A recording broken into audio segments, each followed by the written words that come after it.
When the great powers war, the world trembles. For fully 1,000 years the Eternal Empire stood its root deep in the old Delvan lands on the Tilean seacoast.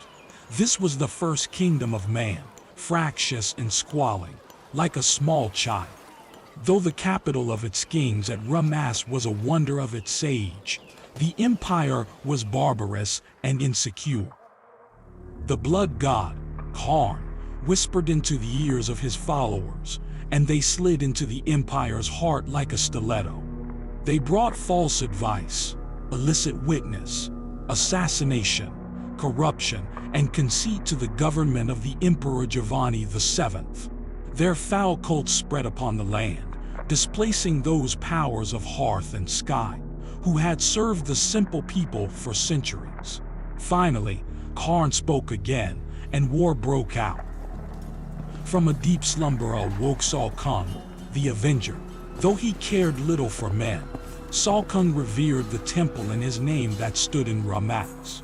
When he heard the screams of his dying priests as the city burned to the ground, Saul-Kung arose, magnificent, in armor of blazing silver. Before him came Fernadrang, a general of Karn's armies, a misshapen and corrupted ogre. The axe of Fernadrang spat hot blood, and a tongue slithered from its haft to lick the blaze.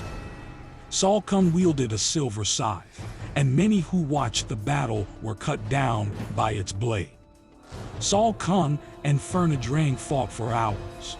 So great was the hand of Karn on Fernadrang that not even Saul-Kung could strike him down, and, for a moment, the great side-stuck spitted upon such a weight of bodies that Saul-Kung could not lift it.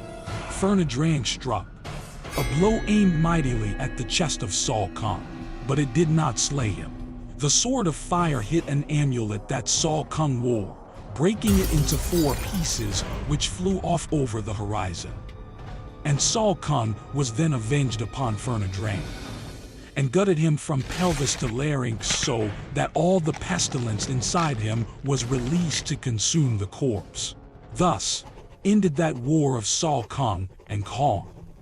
All this have I divined by my researches. I am also aware that the rat-like Skaven seek my shard of the amulet. For what reason do they want an artifact of law? Perhaps they seek to prevent it being used against the chaos powers they serve. Who can know what motives pass through such alien minds? I have heard it said that they fear it will be wielded against the demon General Prasnagar when he returns.